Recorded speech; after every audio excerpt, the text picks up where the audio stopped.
Hi, Juliana. Thank you so Hi, much for joining us for this Color Vision interview. How are you doing? I'm doing surprisingly well for the times we're living. I think I'm coping. That's good. That's good to hear. Tell me, before we begin, we wanted to ask you, what color could define your mood in this moment? Um, I think yellow. Yellow. Yellow comes to me. Okay. Yellow. Okay, great. And we're setting the mood to yellow. Yeah, And tell I me, am already yellow. what memory does this color trigger for you? A memory or feeling? Because I think it's more like a feeling of energy. I Yeah. think yellow is a quite strong, energetic color because of the sun, because of the light, because of it's hot, it's warm, and I don't know why. I really lately have been, maybe because of all this, I've been having a lot of energy to do stuff or to move or to change or to yeah. So That's that's why. great. That's a very good answer too. Perfect. And tell me, what is your passion in life? Yeah, that's very difficult to answer just one passion, because I think I'm a very passionate person in general.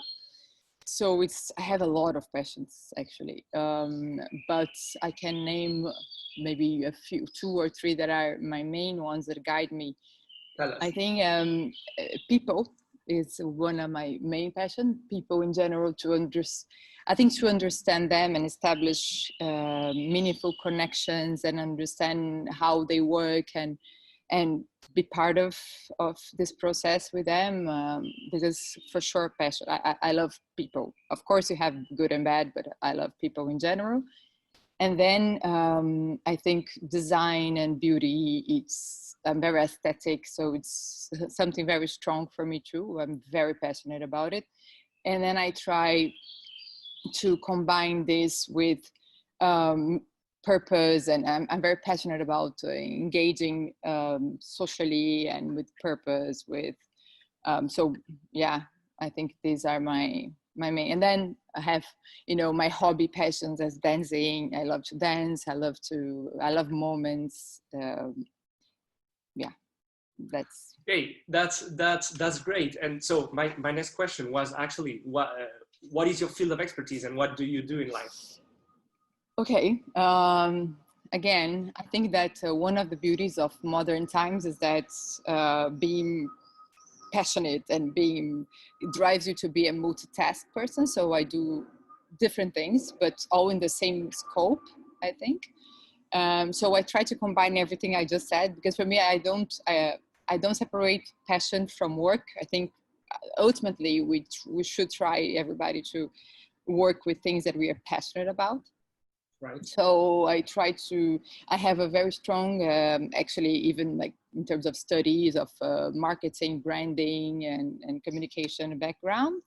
And I love it. I know it's a skill. And then I try to combine this with design and beauty and aesthetics. So what I do lately, I help brands in lifestyle and hospitality to be created from zero, like the storytelling all the beginning, and then trying to connect the right people in the project, trying to guide them with the briefing and the story that we are telling consistently until implementation. So I participate in many parts of the process.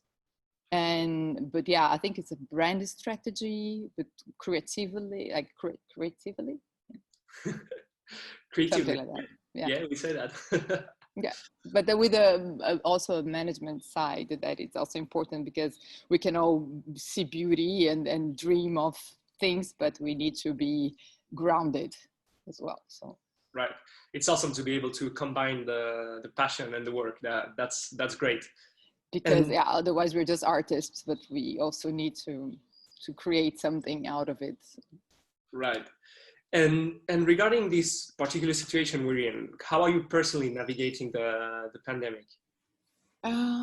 Yeah, as I said, like I think I'm surprisingly well. I don't know. I just felt peace. I think the fact that you are able to slow down, and I was never slowing down. I was always agitated in between work, social life, and I think it forced me to slow down, and it gave me a peace that I really like it. And then and the fact that you can, I'm very grateful because I can be in peace. So many people can't. Of course. And even if things are so uncertain right now, even in my work, I have a lot of clients like standing by on hold. I don't know what's going to happen, but there is I don't know, a feeling of trust and faith, and I think that somehow the world needed everything that is happening in a way. So I also believe that I don't know, we are adaptable humans, and we are going to thrive with some difficulties and some suffering, but we have to keep that in mind. That's great to hear. Well, actually, my next question was that what do you see for after the pandemic, and Yeah, what do you think the world needs after this? well, the world needs so much, but I think that I would like to have a utopic and idealistic view on it and say, yeah, everybody's going to change and everybody's going to realize the real values. And that's what I would love to, because I think the world it is in a point of really not sustainable with the values a bit, everybody's just crazy in their lives, just wanting to grow and to gain more and to get more material values, and I think that in the end they live like robots and they are forgetting, and then it's a very unfair model of society as well. Yes. So I believe we need to stop, and I believe we need to rethink of everything, of the way we use the natural resources, of course, and Sure. how much we really need, right? And we realize, like, being home all the time, how much we really need, like not so much, to be honest. So if we could take this experience further after this and understand and slow down, with be more still, have less consumption, respect more nature, because we realize how much we need nature. Like right now, everybody at home, we only dream of being in the nature, We think right? about Like, and I think the countryside is going to be the new city, and I think if ideally I wanted the world to absorb that and to really change in that way and create a more fair, equal, and yeah, and conscious society. Well, you actually just talked about new values. Do you think this could actually create new values for the society? And do you think it will change the way humans interact between them? I think so. Maybe not for all humans. I think again we are very different from each other. I think the ones more sensitive, more sensible to this kind of thing, more connected to this kind of values and this kind of experience. And some were not connected to this, and they are starting to be during this time. So I think for many people, this will be very strong, and I think it will bring these new values. I'm seeing it. I'm seeing it with friends. I'm seeing it with people around me. I mean, I already had it, but it's getting stronger in me. So even for people that had it, it's being a bigger part of their lives. So I do believe it's going to come. But of course, I also know that so many are completely away from this, and they don't have the same the way mindset or way to be. So for them, probably this won't change much, or they just want to go back to their lives of the way it used to be. But I hope that it's going to be enough people to create some transformation, like to really transform. So yeah, I believe in many people it will come. I actually hope that too. And you talked about your clients before. Do you think also this will change the way businesses treat their customers, their employees?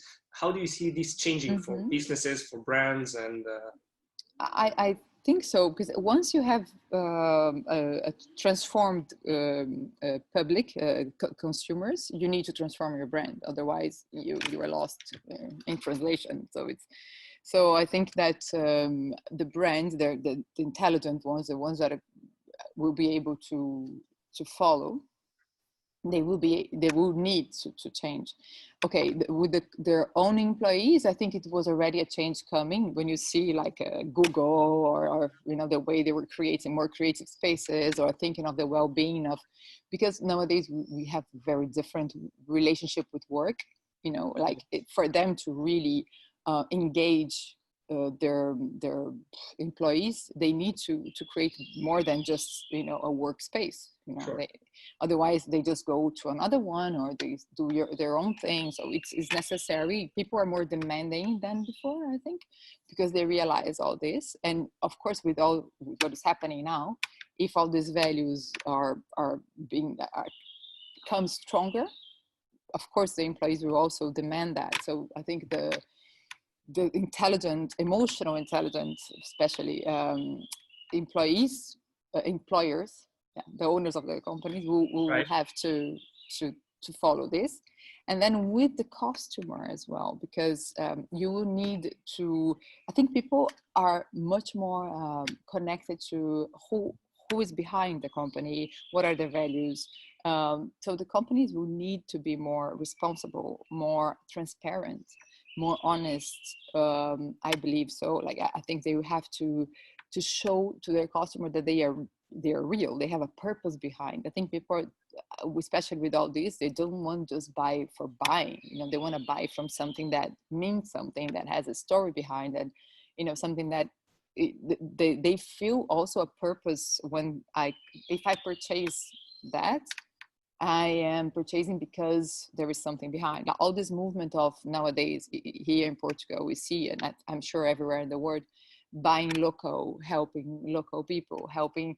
That is already a purpose, right? The connection with the product and the person. Yeah, and with the person behind it. We just don't want to help, these people that already have so much, or I don't know. It's just I think companies will need to offer more than just a product. More and more. It was already like this, but now more than ever, I think. Right. And you talked about this twofold relationship that they will need to change the relationship with the customers and with the employees. Do you think the company leaders will care more about their employees' well-being after this? Again, I think it's depends on the leaders, but I think the ones that are sensitive to everything that is happening, they should, because they should know that a good employee is key for them, right? A person with motivation, in peace, well with themselves, or that can really relate well with other team and pieces of the puzzle, like with all the team.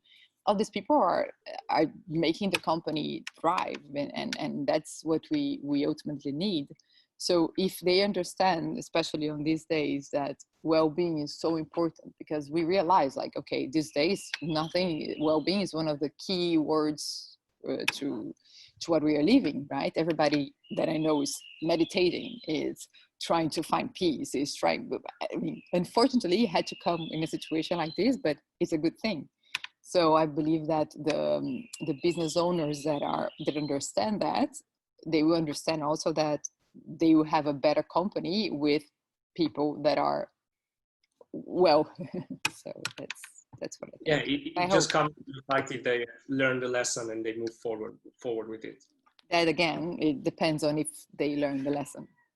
So sure. I hope so. And finally, I wanted to ask you a bit about the digital transformation that we're going through. How do you see this movement from the creative side?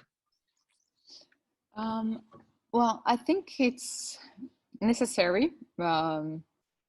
I'm a very old-fashioned. I am a human. I love people. I love to be with people. I am. Interaction.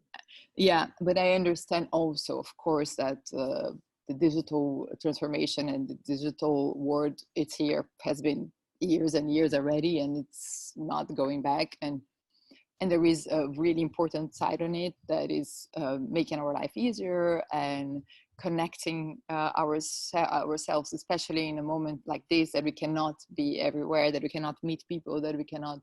And also, if we're going to travel less, will be very important for, being able to still work remotely and still have meetings remotely, like we are doing, like everybody is doing. Sure. So all this is going to be key more and more, I think, in the future. And people realize that how practical and how good it is, and how the good things that we can do with it. And also, of course, buying things that you need or anything. But anyway, for me, less consumption, but still we need something. And we need a lot. But what I think is also, I just don't want to live in a society that everything is so digital, that is so automatic, that is so I really wanted a balance. Like, as everything in life is a balance, right? Like, that's the key word. I think we should take advantage of all the digital facilities and everything it brings, that is super important. But at the same time, we should remain connected personally. We should remain, our beautiful value of the reality of producing, of the land, of the touch, of all these things are so important for me. Like, it's still, I don't participate, for example, in these parties on Zoom or on Skype or whatever. I don't feel it, like, okay, I do a lot gatherings personal when I can, not now, of course, but that is something for me, like to feel, to exchange, and I think in everything else, we still need that. So I just wish the balance comes, but of course, digital transformation is here to stay. I just don't want, so much of a robotical world. And I think there is no artificial intelligence or no digital technology that will ever replace our emotional intelligence. Sure. Right? Yeah. And this is what we have the most. And I don't want anybody to try to create this in a computer. No, sure. We don't need that. We have humans. Why not cherish them and nurture them to be better people, to be better humans, to be better for society, to exchange. And we realize these days how much we need people, how much we need love and connection. Connection is everything. This is what really makes us feel good about ourselves, honestly, like nothing else. It's really connection. Sure. And connection, it's human to human, not human to machine. That's beautiful. But for us, it's all around human to human. So yeah, finding a good balance between both and trying to keep the human connection. I think that was very insightful. Thank you so much, Juliana, for joining us. Thank you for asking me. Congratulations for the work